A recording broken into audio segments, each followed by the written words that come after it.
আসসালামু আলাইকুম সম্মানিত চিকিৎসকগণ এবং সুপ্রিয় মেডিকেল শিক্ষার্থী।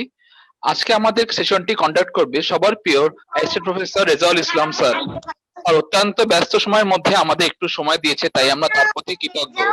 আসুন দেরি না করে approach to a patient of pleural effusion ক্লাসটি শুরু করা যাক। স্যার আপনি স্টার্ট করেন স্যার। Okay, thank you. আচ্ছা, সবাইকে আমার ক্লাসে অ্যাটেন্ড করার জন্য আহ্বান জানাচ্ছি। আজকে আমাদের টপিকস হলো approach to a patient with pleural effusion. এই টপিকসটা আসলে খুবই ইম্পর্টেন্ট, বোথ ইন OSPE. আমি already discussed about OSPE in last class, এবং লং কেস, এসএকিউ, ইভেন যখন তোমরা এই এমবিবিএস পাস করে ওয়ার্ডে যখন রোগী ম্যানেজ করবা, ইম্পর্ট্যান্ট রেসপিরেটরি ডিজিজ হলো একটা প্লুরাল এফিউশন, এটা ফেস করতেই হয়। এবং আমরা যারা স্পেশালাইজড প্যাক করি, আমাদের কাছে প্লুরাল এফিউশন একটা ডায়াগনস্টিক চ্যালেঞ্জ হয়ে দাঁড়ায় অনেক সময়। যাই হোক, যেহেতু তোমরা এখন ফাইনাল প্রফ পরীক্ষা, এটা প্লুরাল এফিউশন না জেনে কেউ ফাইনাল প্রফ আসলে ক্রস করা মুশকিল। মানে either OSPE, long case, SAQ যে কোনো এতেই স্টেশনে থাকতে পারে। আমি বলি এখন যে প্লুরাল এফিউশন, হোয়াট ইজ প্লুরাল এফিউশন? আমরা জানি যে both lungs are covered by pleura. দুই ধরনের প্লুরা থাকে, ভিসারাল প্লুরা আর একটা প্যারাইটাল প্লুরা। সবাই জানো যে দুই প্লুরার মাঝখানে যে স্পেসটা থাকে আমরা বলি এটাকে প্লুরাল স্পেস। এই প্লুরাল স্পেসে নরমালি এক মানুষের মিনিমাম অ্যামাউন্ট অফ থাকে। শোনা যাচ্ছে তো নাকি? জি স্যার, শোনা যাচ্ছে স্যার, সব ক্লিয়ার স্যার। ওকে, এখন নর্মাল ফ্লুইড থাকে। এখন নর্মাল একটা মানুষের প্লুরালসে কতটুকু ফ্লুইড থাকতে পারে? যেটা বলে যে একটা নর্মাল মানুষের 0.26 ml KG body weight, average 8 to 9 ml fluid সাধারণত থাকে। এর excess amount of pleural fluid যে পরিমাণ বললাম নরমাল ফ্লুইড, এর বেশি যখন অ্যাকুমুলেশন হয় তখনই আমরা তাকে বলি প্লুরাল এফিউশন। তাহলে হোয়াট ইজ প্লুরাল এফিউশন? তাহলে ডেফিনেশন হলো যে accumulation of excess amount of fluid in pleural space, এটা হলো প্লুরাল এফিউশন। এখন এই যে নরমালি প্লুরাল স্পেসে যে ফ্লুইডটা আসে, এটা কিভাবে আসে? যে নন ফ্লুইডটা থাকে এটা কিভাবে আসে একটু বলে নি। সেটা হলো আমরা যে visceral pleura, parietal pleura, parietal প্লুরাতে ক্যাপিলারি থাকে, এই ক্যাপিলারিস থেকে একটা নরমাল প্লুরালসে আসে। আবার এইদিকে ভিসারাল প্লুরা লাংয়ের ইন্টারস্টিশিয়াল আসে, এই ইন্টারস্টিশিয়াল ফ্লুইড ভিসারাল প্লুরা থেকে আর প্লুরাল স্পেসে আসতে পারে। যেই পরিমাণ প্লুরাল ফ্লুইড আসে প্লুরাল স্পেসে, এর 99%ই অ্যাবজর্ব হয়ে যায় through lymphatics in parietal pleura. Parietal প্লুরাতে যে লিম্ফ্যাটিক্সটা থাকে, লিম্ফ্যাটিক্স এর মাধ্যমে প্লুরাল স্পেস নরমালি যে পরিমাণ আসছে এর 99% অ্যাবজর্ব হয়ে যায় থ্রু লিম্ফ্যাটিক্স। এটা আমার বলার উদ্দেশ্য হলো যখন আমরা প্লুরাল এফিউশনের মেকানিজম তখন এগুলো একটু কাজ। তাহলে আমরা এই যে visceral pleura, parietal pleura, parietal pleura থেকে সিস্টেমিক ক্যাপিলারির মাধ্যমে আসছে, আর ভিসারাল প্লুরা থেকে ইন্টারস্টিশিয়াল স্পেস হয়ে ভিসারাল প্লুরা ক্রস প্লুরাল স্পেসে আসছে, এবং যে পরিমাণ নন ফ্লুইড আসছে এটা রিঅ্যাবজর্ব হয়ে যায় থ্রু লিম্ফ্যাটিক্স। আমরা যখন মেকানিজম পড়ব এটা কাজে লাগে। তাহলে আমরা জানলাম যে হোয়াট ইজ প্লুরাল এফিউশন, নরমাল কতটুকু থাকে বললাম যে 8 to 9 ml নরমাল থাকে, আর পার কেজি বডি ওয়েটে 0.26 ml কেজি বডি ওয়েট একটা প্লুরাল স্পেসে নরমালি থাকতে পারে। এবং কিভাবে প্লুরাল ফ্লুইড আসে এটা বলবো। তাহলে আমরা ডেফিনেশন প্লুরাল ইফিউশনের যে accumulation of excessive amount of fluid in pleural space, এটাই হলো প্লুরাল ইফিউশন। তাহলে প্লুরাল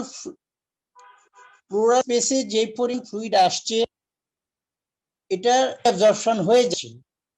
তাহলে অ্যাকুমুলেশন এক্সেসিভ হবে কোন, যখন এক্সেসিভ অ্যামাউন্ট আসবে ফ্লুইড প্লুরাল স্পেসে এবং সেই পরিমাণ অ্যাবজর্ব থ্রু লিম্ফ্যাটিক্স দিতে পারবে না, এটা হতে পারে। অথবা লিম্ফ্যাটিক্স দিয়ে যাচ্ছে কিন্তু এক্সেসিভ তৈরি হচ্ছে, এটা দিয়ে হতে পারে।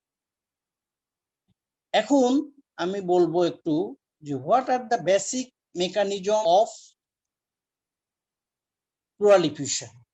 এটা আমি ওই যে মতো করে বলি ইডিমা, আসলে প্লুরাল ইফিউশন বলো, পেরিকাল ইফিউশন বলো, অ্যাসাইড বলো, ডিপেন্ডেন্ট ইডিমা বলো, সব কিছু কিন্তু আসলে মেকানিজম সেম।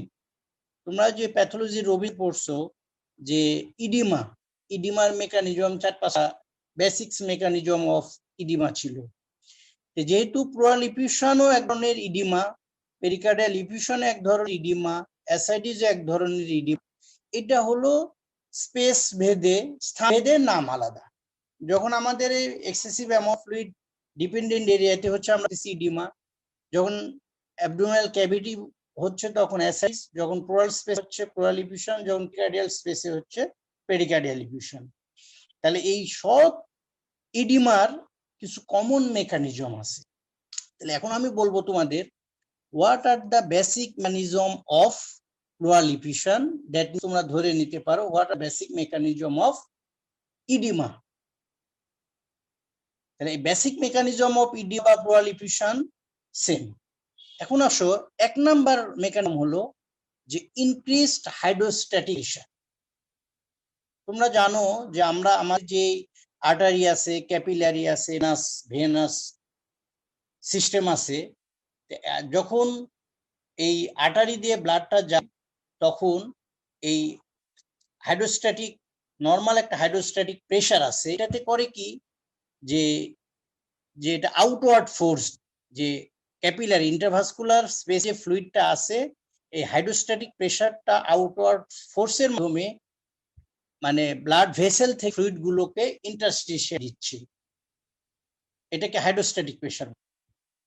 এই ক্যাপিলারিতে হাইড্রোস্ট্যাটিক প্রেসারে ফ্লুইড গুলো ইন্টারস্টিশিয়াল স্পেসে আসে এবং ভেনাসে গিয়ে তখন এই ইন্টারস্টিশিয়াল স্পেসকে ফ্লুইড গুলো কলোয়েডাল অসমোটিক প্রেসার, জানো যে প্রোটিন মেনলি অ্যালবুমিন এটা ভেনাসেন্ডে বেশি থাকে, তখন এই ইন্টারস্টিশিয়াল স্পেস থেকে ফ্লুইডটা এই কলোয়েডাল অসমোটিক প্রেসার মাধ্যমে রিঅ্যাবসর্ব করতেছে। এর ফলে ইন্টারস্টিশিয়াল স্পেস কিন্তু ফ্লুইড এক্সেসিভ অ্যামাউন্ট থাকতে পারে না এবং যেইটুক থাকে সেটা আবার থ্রু লিম্ফ্যাটিকে ভেসেলে চলে যায়। তাহলে আমাদের একটা মেকানিজম হোক প্লুরাল ইফিউশনের বা ইমার ইনক্রিজড হাইড্রোস্ট্যাটিক প্রেসার নাম্বার। 2 নম্বর কারণ হলো যে reduced plasma colloidal osmotic pressure. তাহলে দেখো যে কোনো কারোর যদি হাইড্রোস্ট্যাটিক প্রেসার বাড়ে তাহলে ইডিমা তৈরি হয়। ইনক্রিজড হাইড্রোস্ট্যাটিক প্রেসার, ওদিকে আবার কলোয়েডাল অসমোটিক প্রেসার নরমাল আছে, তাহলে fluid excessive amount of interstitial স্পেসে আসছে, কলোয়েডাল অসমোটিক প্রেসার তো নরমাল আছে, তাহলে ওই নরমাল পয়েন্ট রিঅ্যাবজর্পশন হচ্ছে, তাহলে এক্সেসিভ ফ্লুইড যেটা আসছে এর জন্য ইডিমা বা অ্যাসাইটিস হচ্ছে বা প্লুরাল ইফিউশন হচ্ছে। তাহলে 1 number mechanism of pleural effusion বা ইডিমা হলো ইনক্রিজ হাইড্রোস্ট্যাটিক প্রেসার। এর উত্তম উদাহরণ হলো হার্ট ফেলিউর। তাহলে তোমরা মনে রাখবা যে অনেক সময় জিজ্ঞেস করে যে ফেলোরে কি মেকানিজম, 2-3টা মেকানিজম জড়িত, কিন্তু মেন মেকানিজম যে হার্ট ফেলোরে কি কারণে ইডিমা অথবা প্লুরাল ইফিউশন বা অ্যাসাইটিস অথবা পেরিকার্ডিয়াল ইফিউশন হচ্ছে, তাহলে কি কারণ? Increased hydrostatic pressure 1 number. তাহলে প্লুরাল ইফিউশন বা ইডিমা 1 নাম্বার মেন কারণ হলো হাইড্রোস্ট্যাটিক প্রেসার। আর এর উদাহরণ কি আমি বললাম, যখন আমরা কজ বলবো প্লুরাল ইফিউশনের তখন হার্ট ফেলিউর বলবো, আর বেসিক মেকানিজম কি? Increase hydrostatic pressure. 2 নম্বরে আসো, 2 নম্বর মেকানিজম হলো হাইড্রোস্ট্যাটিক প্রেসার নরমাল আছে but reduced plasma colloidal osmotic pressure, মানে আর্টেরিয়াল এন্ড দিয়ে ক্যাপিলারি দিয়ে ব্লাডটা ইন্টারস্টিশিয়াল ফ্লুইডে যে পরিমাণ গেছে অলমোলার প্রেসার ওটা রিঅ্যাবজর্ব করে নিয়ে আসে। কোনো কারণে যদি ব্লাডের অ্যালবুমিনের পরিমাণ, তোমরা জানো যে plasma colloidal osmotic pressure contribute করে অ্যালবুমিন 80%।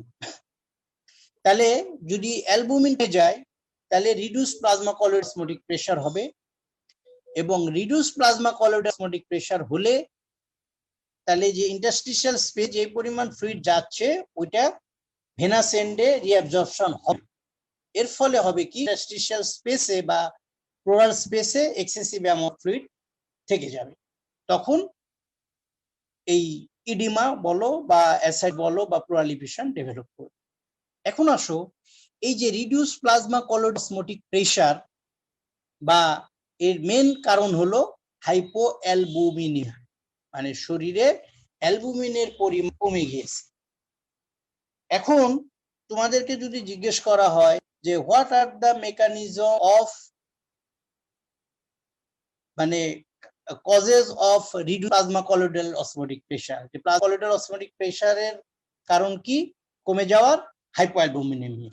কারণ হাইপোঅ্যালবুমিনেমিয়া কি কি কারণে হইতে পারে এটা আমি তোমাদের মনে রাখার সুবিধার্থে দেখো, প্রোটিন অ্যালবুমিন এটার সোর্স কি কি, শরীরের সোর্স চিন্তা করো, তাহলে একটু কজগুলো তোমাদের মুখস্থ যাবে। তোমরা যদি গল্পের আকারে মরো যে আমরা অ্যালবুমিন বা প্রোটিন কি কি সোর্স থেকে পাই। একটা হলো আমরা খাই নিউট্রিশন, নিউট্রিশনটা আমরা খাচ্ছি, খেলে জিআইটি দিয়ে অ্যাবজর্পশন হচ্ছে, জিআইটি দিয়ে অ্যাবজর্পশনে আসতেছে এবং লিভারে অন্যান্য সোর্স থেকে আবার তৈরি হচ্ছে। তাহলে আমি নিউট্রিশন পাচ্ছি, নিউট্রিশনকে অ্যালবুমিন। 2 নম্বর হলো যে অ্যালবুমিনটা খাচ্ছি সেটা জিআইটি তে অ্যাবজর্পশন হচ্ছে এবং শরীরে ইন্টারনাল অর্গান যে লিভার আছে এখানে অ্যালবুমিন তৈরি হচ্ছে। আর এটা একটা মানে সোর্স তৈরি হওয়ার বা শরীরে পাওয়া সাপ্লাই, দুইটা সোর্স, একটা পেলাম নিউট্রিশন মানে ফ্রুটস, জিআইটি দিয়ে অ্যাবজর্পশন হচ্ছে, লিভারে তৈরি হচ্ছে, এটা হলো সোর্স, একটা ইন্টারনাল সোর্স আর একটা এক্সটার্নাল সোর্স। এখন এই অ্যালবুমিন খাওয়াও ঠিক আছে, আমাদের নিউট্রিশন ঠিক আছে, লিভারে সিনথেসিসও ঠিক আছে, বাট এক্সেসিভ লস হচ্ছে শরীরে। কি কারণে শরীর থেকে লস হতে পারে? লসের রুট দুইটা। একটা হলো আমি যে পরিমাণ খাচ্ছি আইটি দিয়ে বের হয়ে যাবে থ্রো ডায়রিয়া, এটাকে আমরা বলি প্রোট লুজিং ইন্টারোপ্যাথি। আরেকটা অ্যাবজর্পশন ঠিকই হচ্ছে, ওইদিকে আবার বের হওয়ার আরেকটা সোর্স কিডনি। তাহলে এমন কিডনির এমন কোন ডিজিজ আছে যেগুলো প্রোটিন লস করতেছে? তোমরা জানো যে nephrotic syndrome purely protein loss করতেছে। তাহলে এখন তোমাদেরকে যদি জিজ্ঞেস করে যে reduce plasma colloidal osmotic pressure কমার মেন কারণ হাইপোঅ্যালবুমিনিয়া, এখন তোমাদেরকে যদি জিজ্ঞেস এই হাইপোঅ্যালবুমিনিমিয়া কি কি কারণে হয়, এখন তোমরা চাই কারণ একদম করে বন্ধ করতে পারো, মানে চোখ বন্ধ করে বলতে পারো। একটা হলো স্যার ম্যাল নিউট্রিশন, 1 নাম্বার সোর্স কম, মনে করার দরকার নাই, দেখো মনে এমনি মনে, এটা ম্যাল নিউট্রিশন। 2 নম্বর হলো জিআইটির অ্যাবজর্পশন কম হচ্ছে, তাহলে ম্যাল অ্যাবজর্পশন বা প্রোটিন লুজিং ইন্টারোপ্যাথি। 3 নাম্বার কারণ হলো সিনথেসিস কম হচ্ছে, তাহলে লিভারে কি ডিজিজের সিনথেসিস কম হয়? সিরোসিস অফ লিভার বা হেপাটাইটিস। আর 4 নম্বর কারণ হলো যে কিডনি দিয়ে লস, এক্সেসিভ লস হচ্ছে কিডনি দিয়ে, তাহলে নেফ্রোটিক, মেইন কারণ কি? Nephrotic syndrome. তাহলে দেখো আমরা এই 4টা কারণ পেলাম reduce plasma colloidal osmotic pressure বা হাইপোঅ্যালবুমিনিয়া। এটা মুখস্থ করার দরকার নাই, এই যে মেকানিজম দিয়ে যদি আমরা মনে রাখো তাহলে দেখো যে হাইপোঅ্যালবুমিনিয়া, তাহলে এই যে প্লাজমা কলোয়েডাল অসমোটিক প্রেসার বা হাইপোঅ্যালবুমিনিয়ার কারণ তাহলে আমরা এটা পেয়ে গেলাম। তাহলে এই 4টা কারণেই তোমার হাইপোঅ্যালবুমিনিয়া হবে। হাইপোঅ্যালবুমিনিয়া হলে ইডিমা হবে, অ্যাসাইটিস হবে, তারপরে হলো প্লুরাল এফিউশন হবে, পেরিকার্ডিয়াল এফিউশন হবে। তাহলে দেখো এই দুইটা মেইন কারণ অফ প্লুরাল এফিউশন বা ইডিমা। এখন দেখো আমি এখানে আরেকটা জিনিস নিয়ে, আমি যখন প্লুরাল এফিউশনের টাইপ বলবো তখন এই একটা আসবে, তোমরা জানো ট্যানজুটিভ আর এক্সুডেটিভ। তাহলে দেখো এই দুই কারণে যে প্লুরাল এফিউশন হবে, এই দুটাতে হবে কি ট্রান্সিডেটিভ প্রলিফেশন। তার কারণ এখানে প্রোটিনের পরিমাণ কম থাকবে, ফ্লুইডটাকে ফোর্স করে ইন্ট্রাভাস্কুলার থেকে ইন্টারস্টিসিয়াল ফ্লুইড স্পেসে দেওয়া হচ্ছে, এখানে ফ্লুইড বেশি যাবে, প্রোটিন কম যাবে। তাহলে এই ইনক্রিজড হাইড্রোস্ট্যাটিক প্রেসার আর প্লাজমা কলোয়েডাল অসমোটিক প্রেসার হয়ে যেই প্রলিফেশন হবে সেখানে হবে ট্রান্সিডেটিভ টাইপ অফ প্রলিফেশন। আমি পরে আবার তোমাদের সামারাইজ করে ডিজিজ হিসেবে বলবো পরে। তাহলে ক্লিয়ার এইটুক যে ইনক্রিজ হাইড্রোস্ট্যাটিক প্রেসার কারণ হার্ট ফেলোর, আর রিডিউস প্লাজমা কলোয়েডাল অসমোটিক প্রেসারে আমি 4টা কারণ বলছি। একটা হলো malabsorption, malnutrition, malabsorption, liver disease আর নেফ্রোটিক সিনড্রোম। আচ্ছা, তাহলে এই দুটাতে হবে কি বললাম, transudative type of pleural effusion. 3 number কারণ আসো যে এই ইডিমা বলো প্রলিফেশনের increase vascular permeability, vascular permeability বেড়ে গেছে। সেটা কি, যে এই যে আমরা নিজে মানে এন্ডোথেলিয়াম গুলো আছে এটি দিয়েই তোমার এখন আমরা ইনফেকশন হয়, ইনফেকশনের চেয়ে পড়ছো না, যে ইনক্রিজ ভাস্কুলার পারমিবিলিটি, এগুলোতে সাধারণত উদাহরণ হিসেবে আসবে যেই কারণগুলো সাধারণত ইনফেক্টিভ এবং যেই কারণগুলো ইনফ্ল্যামেটরি কন্ডিশন অফ প্রলিফেশন বা ইডিমা, সেখানকার বেসিক মেকানিজম হবে প্রলিফেশন হওয়ার ইনক্রিজ ভাস্কুলার পারমিবিলিটি। তাহলে এখন যদি কাউ জিজ্ঞেস করা হয় নিউমোনিয়া, টিবি, ম্যালিগন্যান্সি এগুলোতে কি কারণে প্রলিফেশন হবে, তাহলে তোমাদের বেসিক মেকানিজম বলতে হবে স্যার ইনক্রিজ ভাস্কুলার পারমিবিলিটি। আর উদাহরণ হিসেবে বললে আসবে নিউমোনিয়া, তারপরে হলো যে কোনো ইনফ্লামেশন যেমন rheumatoid arthritis, SLE, malignancy, trauma এগুলো। তাহলে 3 নাম্বার আমি কারণ বললাম প্রলিফেশনের ইনক্রিজ ভাস্কুলার পারমিবিলিটি। 4 নাম্বার কারণ আসবে লিম্ফ্যাটিক অবস্ট্রাকশন। ওই যে আমি বলছিলাম যে প্লুরাল স্পেসে যে ফ্লুইড আসছে ওটা ম্যাক্সিমাম ফ্লুইড গুলো রিঅ্যাবজর্পশন হয়ে যাচ্ছে থ্রু লিম্ফ্যাটিক্স। মানে কোনো কারণে যখন এই লিম্ফ্যাটিক অবস্ট্রাকশন হবে তখন ইডিমা হবে, অ্যাসাইটিস হবে, প্রলিফেশন হবে। এটা হলো লিম্ফ্যাটিক অবস্ট্রাকশন এর একটা বেসিক মেকানিজম অফ প্রলিফেশন। আচ্ছা, এই 4টে গেল মেন। আরেকটা কারণের মধ্যে আসবে সেটা হলো যে অনেক সময় অ্যাবডোমিনাল কোনো কন্ডিশনে, জানো যে অ্যাবডোমেন আর থোরাক্স ডিভাইডেড হয়েছে থ্রু ডায়াফ্রাম। এই রাইট সাইড এবং লেফট সাইডে ডায়াফ্রামে কিছু ডিফেক্ট থাকে, কনজেনিটাল ডিফেক্ট থাকে। ওই জন্য অ্যাবডোমিনের যে কোনো প্যাথোলজি এই তোমার ওই যে ডিফেক্ট দিয়ে, ডায়াফ্রামেটিক ডিফেক্ট দিয়ে থোরাসিক স্পেসে চলে আসতে পারে। তখন তোমার ইন্ট্রাঅ্যাবডোমিনাল যে কোনো condition, infective condition, inflammatory condition, তারপরে হলো এমনি সিম্পল অ্যাসাইটিস হলেও তোমার এই যে প্লুরাল স্পেসে চলে আসতে পারে। তাহলে আরেকটা mechanism of pleural effusion is abdominal condition.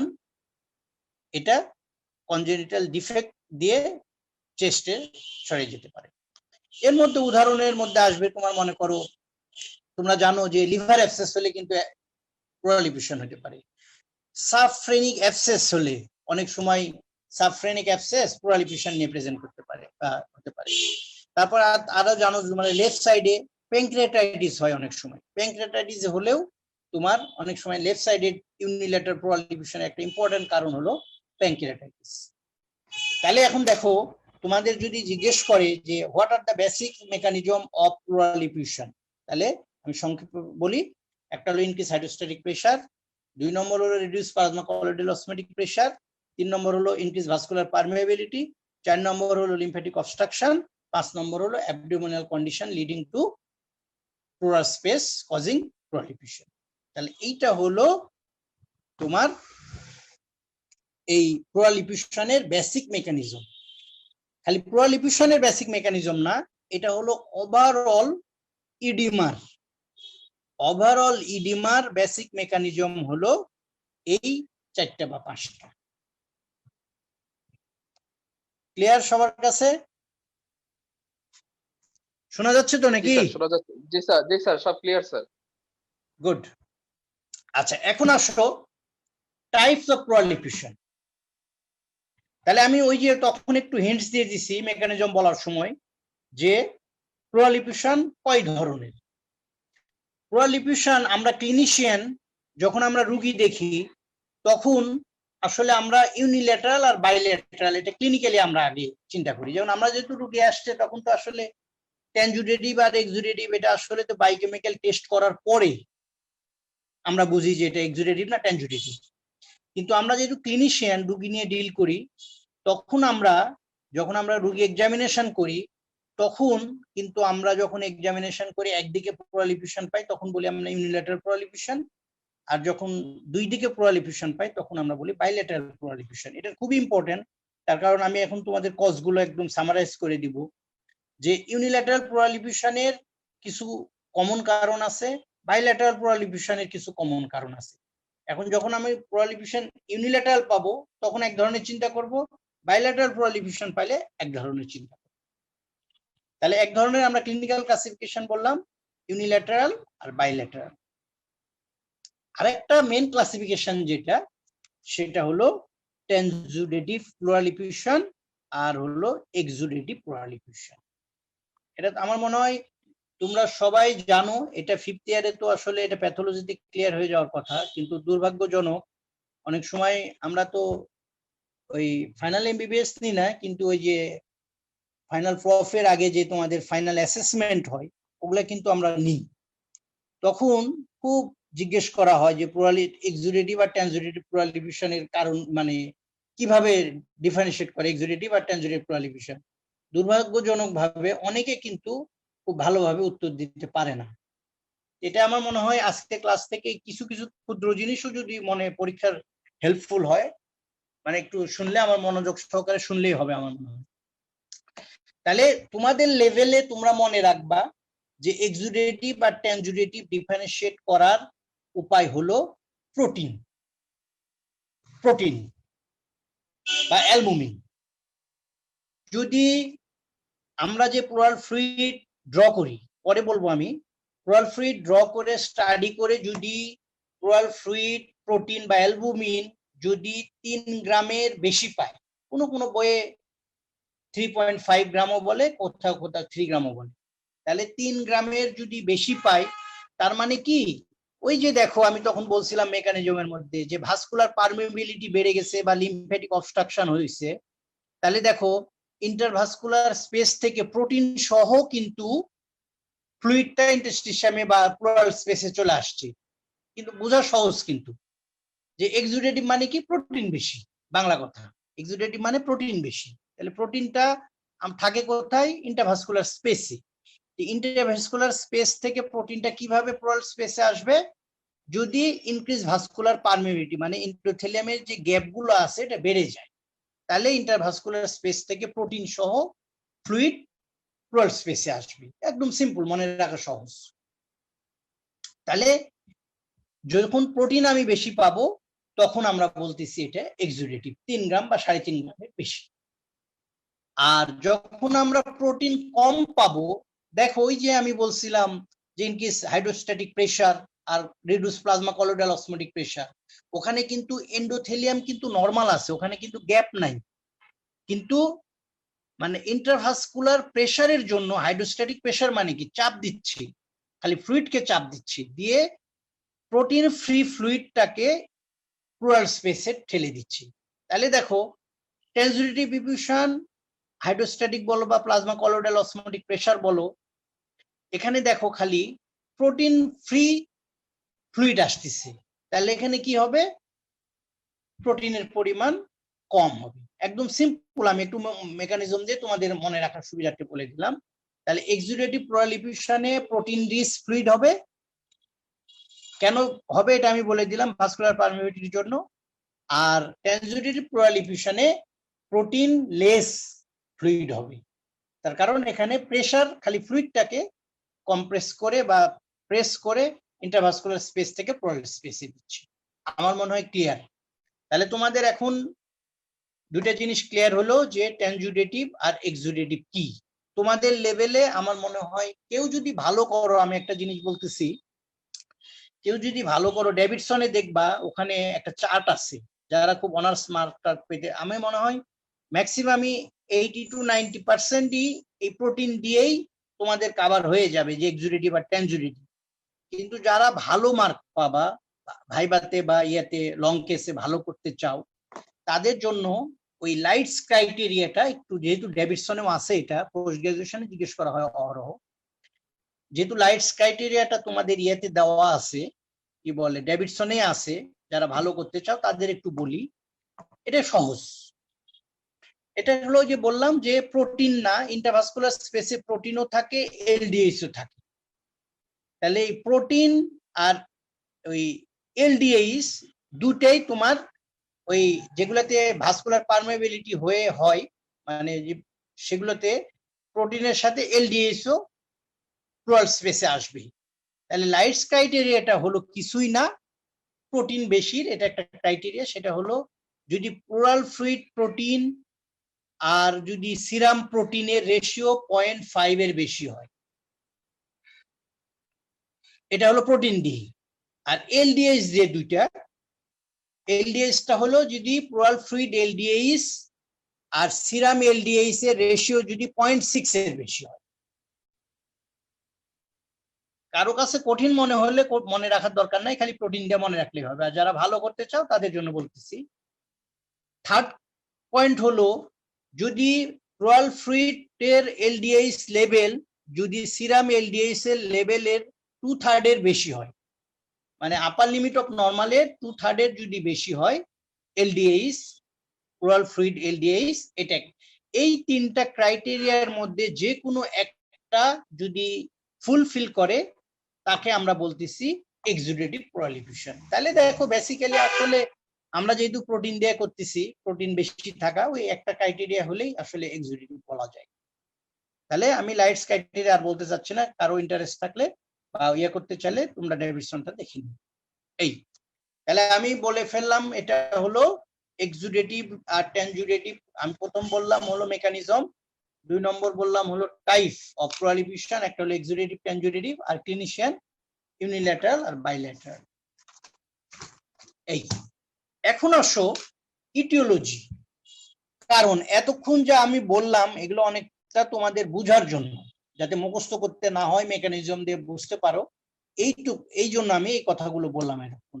এখন আসো যে হোয়াট আর দ্য কজ। এখন তোমাদেরকে যদি বলা হয় approach to a patient with pleural effusion, এই এখন থেকে তোমাদের শুরু হবে।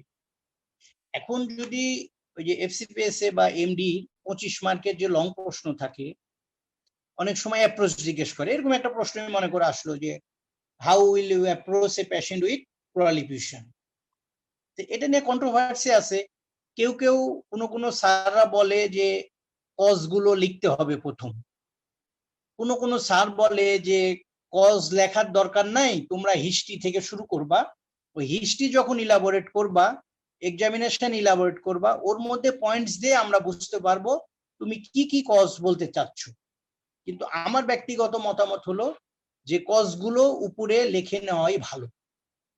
তাতে হবে কি, খাতা দেখার সময় বা সারা ইয়ার সময় তোমার ভিতরে যদি কোনো পয়েন্টস বাকিও থাকে, তোমার কজ গুলো যদি সুন্দর করে লেখো, যে না উপরে কজ গুলো সে সুন্দর করে লিখছে, তাহলে কিন্তু স্যাররা খুশি হবে। ওই জন্য আমি ব্যক্তিগতভাবে কজ গুলো, অ্যাপ্রোচ যদি জিজ্ঞেস করে how will you approach to a patient with pleural effusion, তাহলে কজ গুলো আগে লিখে নেওয়া মানে ভালো উপরে। তাহলে এখন আসো যে আমি বললাম ওই যে এক্সুডেটিভ আর টেনজুডেটিভ প্লুরাল এফিউশনের কারণ। তাহলে এক্সুডেটিভ প্লুরাল এফিউশনের ওয়ার্ল্ড ওয়াইড তোমাদের ওই যে আমি সেদিন অস্পির সময় একটু বলছিলাম যে এক্সুডেটিভ প্লুরাল এফিউশনের একটা কোশ্চেনের একটা স্ট্রিম ছিল, ওই 4 নাম্বার স্ট্রিম, আমার মনে আছে 4 নাম্বার স্ট্রিমে 4টা কারণ বলছিল। এই 4টা কারণই হলো এক্সুডেটিভ প্লুরাল এফিউশনের ওয়ার্ল্ড ওয়াইড 90 থেকে 95% কজ। তোমরা শুরু করবা কিভাবে? শুরু করবা হলো ইনফেক্টিভ। ইনফেক্টিভের মধ্যে মোস্ট কমন ইনফেকশন হলো দুইটা, একটা হলো নিউমোনিয়া আর একটা হলো টিবি। নিউমোনিয়া আর টিবি। তাহলে ইনফেক্টিভ কজের অফ এক্সুডেটিভ প্লুরাল এফিউশনের কারণ হলো প্যারানিউমোনিক, 2 নম্বর হলো টিউবারকুলোসিস। এখন এই ইনফেকশনের আন্ডারে আরো আসতে পারে, যেমন viral infection, fungal infection, protozoal infection. Viral infection এখন তো কোভিড-19 বা করোনা হলো হট টপিকস, কিন্তু আমি যতদূর দেখলাম লিটারেচার এগুলো ইয়ে করে যে প্রলিফিউশন বলতেছে যে প্রলিফিউশন করোনাতে ভার্চুয়াল আনলাইকলি, তবে কিছু কিছু স্টাডিতে দেখা গেছে 7% ক্ষেত্রে করোনাতে বা কোভিড-19 প্রলিফিউশন থাকতে পারে। তাহলে এখন তোমাদের একটা লং কেস দিল, প্রলিফিউশন বলতে পারে যে এখন তো এই প্যান্ডেমিক চলতেছে করোনা, করোনাতে প্রলিফিউশন হইতে পারে স্যার, রেয়ার হইতে পারে, খুব আনকমন। 7 to 10% ক্ষেত্রে প্রলিফিউশন নিয়ে স্যার প্রেজেন্ট করতে পারে। সেক্ষেত্রে কি প্রলিফিউশন হবে? এক্সুডেড প্রলিফিউশন। এটা কমন না, তাহলে কমন বললাম আমি প্যারানিউমোনিয়া, আর 2 নম্বর হলো টিউবারকুলোসিস। 2 নম্বর কারণ হলো, আমি ইনফেকশন বললাম দুইটা, নিউমোনিয়া আর টিবি। 2 নম্বর কারণ হলো world wide common malignancy. Malignancy তাহলে এক্সুডেটিভ প্রলিফিউশনের ম্যালিগন্যান্ট কারণ হলো একদম 3টা কারণ মনে রাখবা। সেটা হলো এই 3টা কারণই 80 থেকে 90% কজ অফ ম্যালিগন্যান্ট প্রলিফিউশন কভার করে। একদম এটা আজীবনের জন্য মনে রাখবা, খালি এমবিবিএস লেভেল, এটা পোস্ট গ্রাজুয়েশনের কাজে। একটা হলো ব্রঙ্কিয়াল কার্সিনোমা, 2 নম্বর হলো ব্রেস্ট কার্সিনোমা, 3 নম্বর হলো লিম্ফোমা। তাহলে ম্যালিগন্যান্ট কজ অফ প্রলিফিউশন, এক্সুডেটিভ প্রলিফিউশনের 3টা কমন ম্যালিগন্যান্সি, একটা হলো ব্রঙ্কিয়াল কার্সিনোমা, 2 নম্বর বললাম হলো ব্রেস্ট কার্সিনোমা, 3 নম্বর হলো লিম্ফোমা। এই 3টা কারণ হলো 80 থেকে 90% ম্যালিগন্যান্সি প্রলিফিউশনের কভার করে। ক্লিয়ার? 4 নম্বর কারণ হলো তোমার আমাদের দেশে খুব কমন না, বা কমন হলেও আমরা অত আসলে ইগনোর করে যাই আমাদের বাংলাদেশে, সেটা হলো পালমোনারি ইনফার্কশন। কিন্তু ওয়ার্ল্ড ওয়াইড আবার বিশ্বে উন্নত দেশে এটা আবার কমন। বিশ্বে আবার অন্যান্য দেশে আবার কজোলজি বলবা তখন হলো এই পালমোনারি ইনফেকশনটা আগে বলতে হবে। পালমোনারি ইনফেকশনটা আগে বলতে হবে।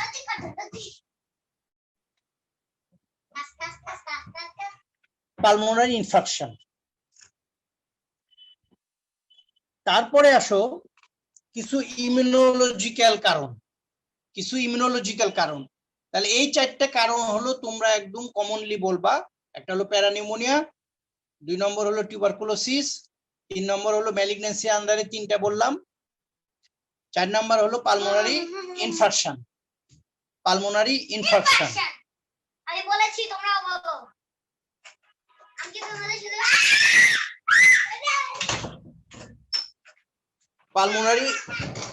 Pulmonary infection.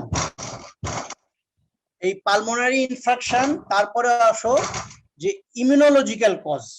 ইমিউনোলজিক্যাল কজের মধ্যে আসে একদম কমন 2টা রিউমেটোলজিক্যাল ডিজিজ, একটা হলো এসএলই আর একটা হলো রিউমেটয়েড আর্থ্রাইটিস।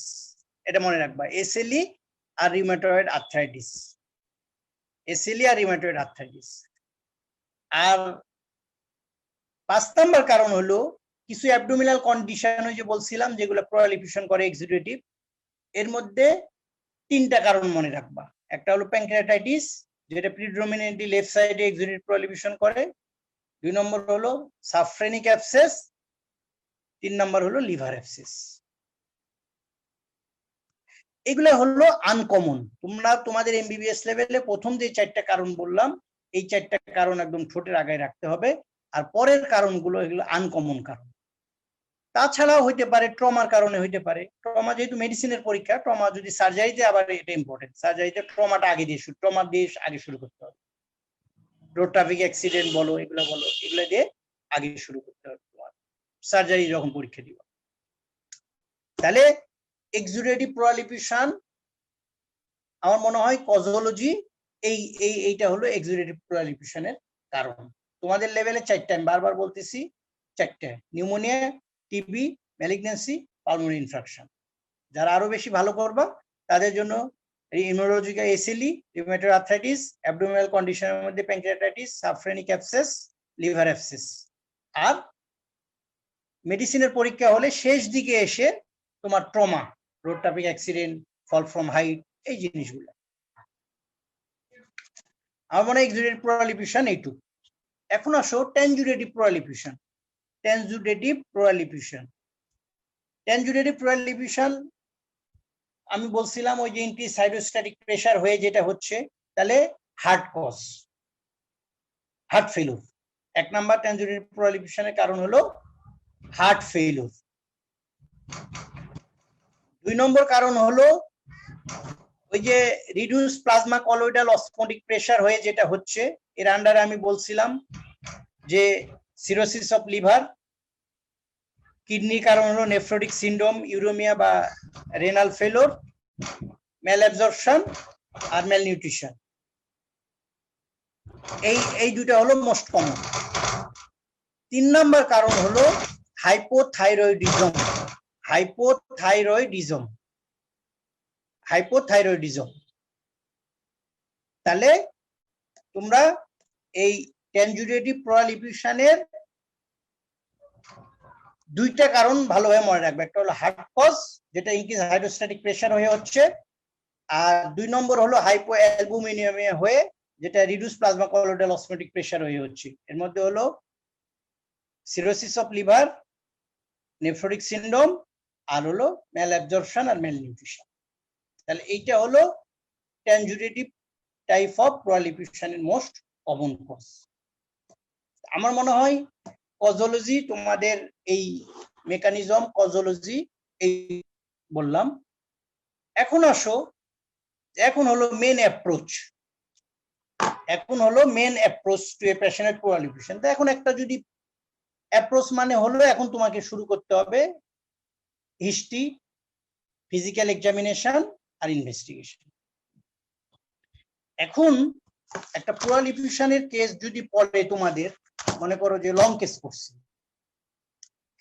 এখন লং কেস যখন পড়বে একটা প্রলিফিউশনের, তাহলে মনে করো যে রাইট সাইডের প্রলিফিউশনের একটা লং কেস পড়লো তোমাদের, বা লেফট সাইডের একটা প্রলিফিউশনের কজ পড়লো, তাহলে তোমাদের শুরু করতে হবে হিস্ট্রি, ফিজিক্যাল এক্সামিনেশন, ইনভেস্টিগেশন।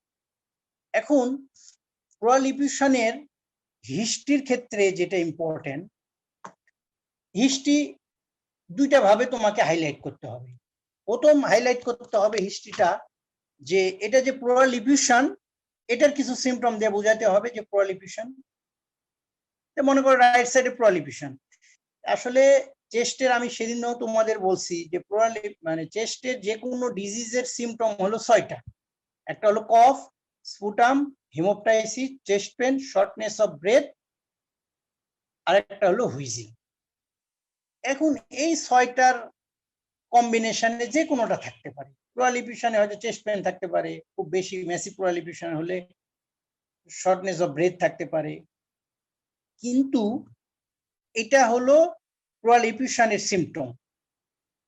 এখন মনে করো নিউমোনিয়ার কারণে প্রলিফিউশন হয়েছে, টিবির কারণে প্রলিফিউশন হয়েছে, ম্যালিগন্যান্সির কারণে প্রলিফিউশন হয়েছে, তাহলে তোমাদের এখন দ্বিতীয় পোরশনে, হিস্ট্রির দ্বিতীয় পোরশনে তোমাদেরকে হাইলাইট করতে হবে যে কি কারণে প্রলিফিউশন হয়েছে, এটা তোমাদেরকে এক্সামিনারকে বুঝাইতে হবে। প্রথম বুঝাইতে হবে যেটা প্রলিফিউশন, দ্বিতীয় মানে ভাবে বলতে হবে যে এই প্রলিফিউশনটা কি কারণে হয়েছে, এটা তোমাদেরকে হিস্ট্রির মধ্যে বাকি অংশ দিয়ে তোমাদেরকে বুঝাই দিতে হবে যে আমি বলতে চাচ্ছি যে এটা এই কারণে প্রলিফিউশন হয়েছে।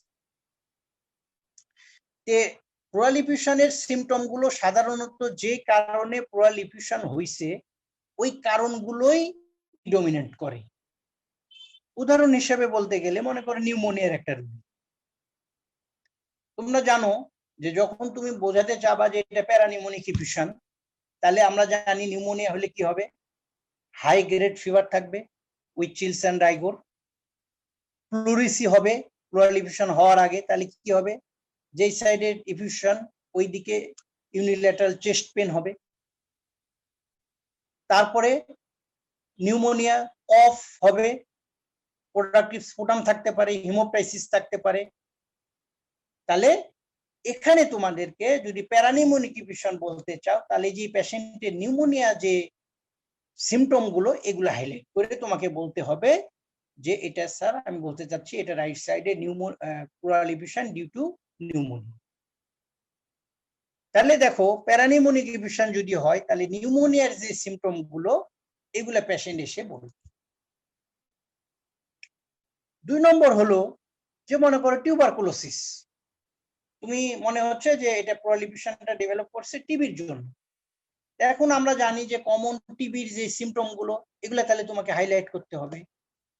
আমরা জানি নিউমোনিয়া যদি হয় অনেক শর্ট ডিউরেশনের হিস্ট্রি, হাই গ্রেড ফিভার এগুলো থাকে।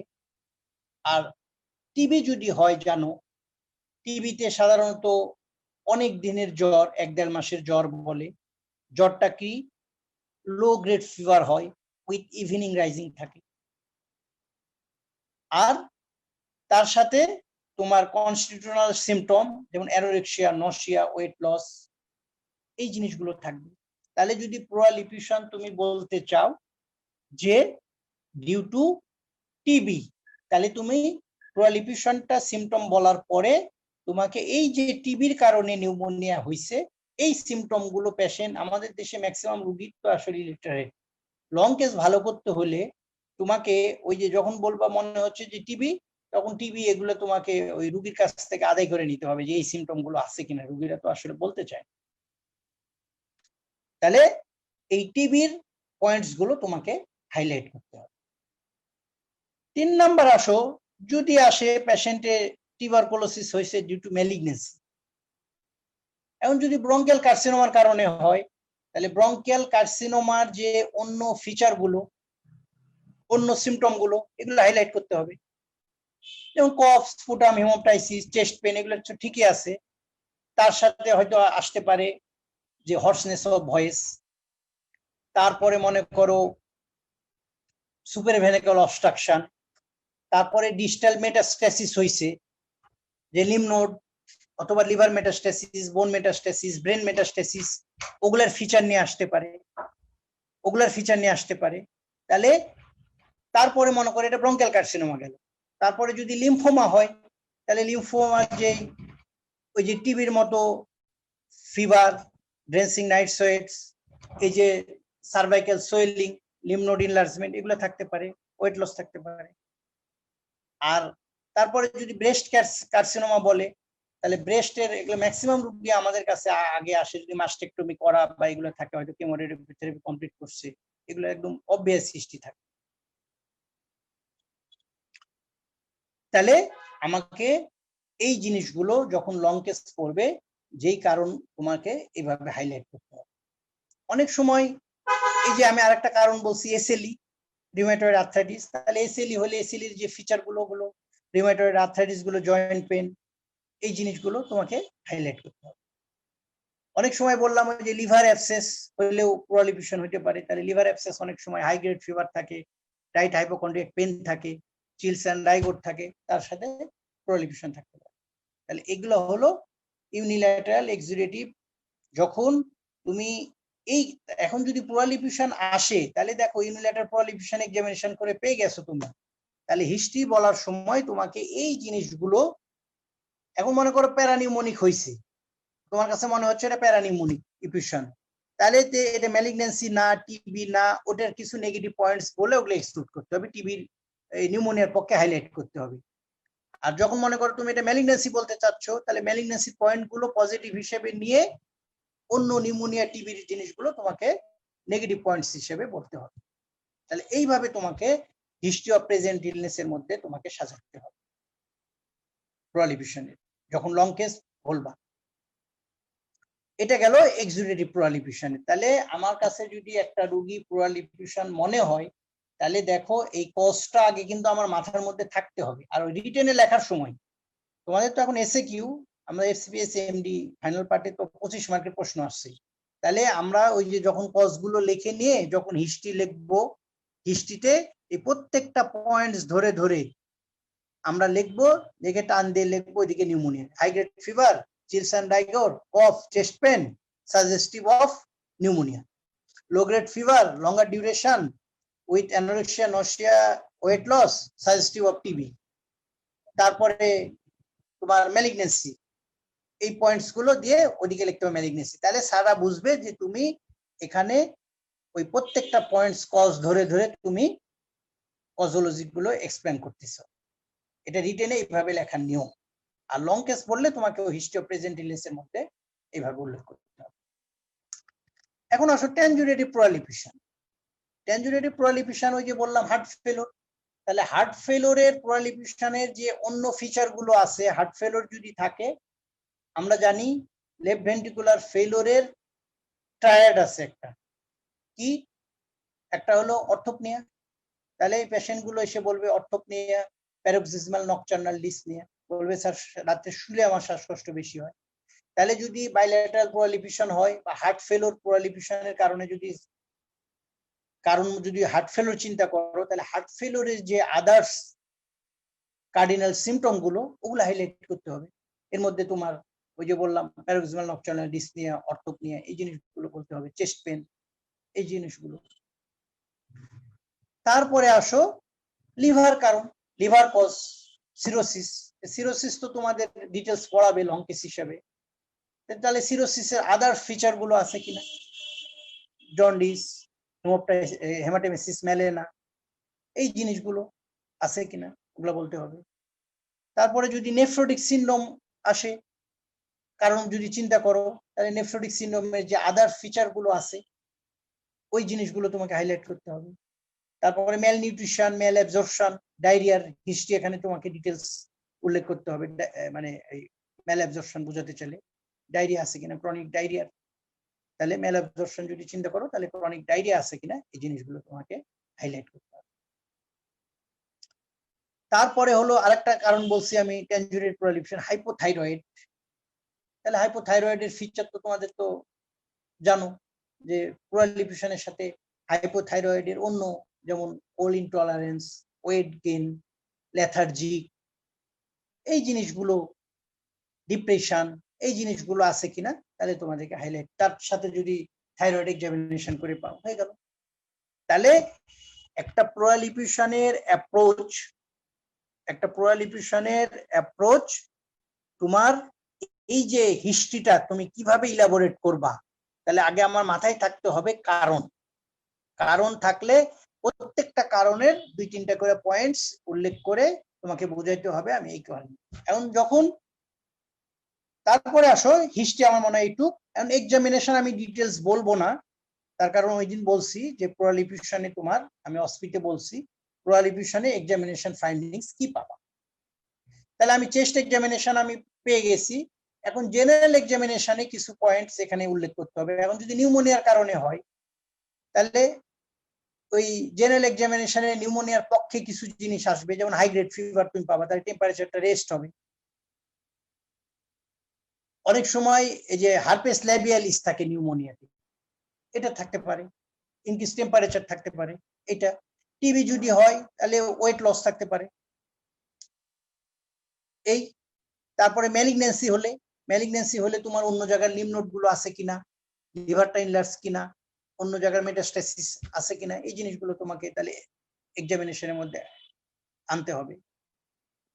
তারপরে এসএলই যদি চিন্তা করো, তাহলে এসএলইর অন্য ক্রাইটেরিয়া গুলো আছে কিনা, রিউমেটয়েড আর্থ্রাইটিসের অন্য জিনিসগুলো আছে কিনা, হার্ট ফেলিওর হলে pulse, blood pressure, oedema, dependent oedema আছে কিনা, এই জিনিস করতে হবে। নেফ্রোটিক সিনড্রোম হলে তোমার ওইরকম বেডসাইড ইউরিন এগুলো করতে হবে। তারপরে তোমার জিআইটি যদি ম্যাল অ্যাবজর্পশনের কারণে যদি চিন্তা করো, তাহলে ম্যাল অ্যাবজর্পশনে আদার নিউট্রিয়েন্টস এর যেই আয়রন, ফলিক অ্যাসিড, ওগুলোর ডিফিসিয়েন্সির কোনো ফিচার আছে কিনা, তাহলে তোমাকে ওগুলো হাইলাইট করতে হবে এক্সামিনেশনের মধ্যে। তাহলে একটা প্রলিফেশনের ফিজিক্যাল এক্সামিনেশনের অ্যাপ্রোচ হলো যে তোমাকে জেনারেল এক্সামিনেশনের প্রত্যেকটা ওইরকম হিস্ট্রি যেভাবে ইলাবোরেট করছি ওইরকম জেনারেল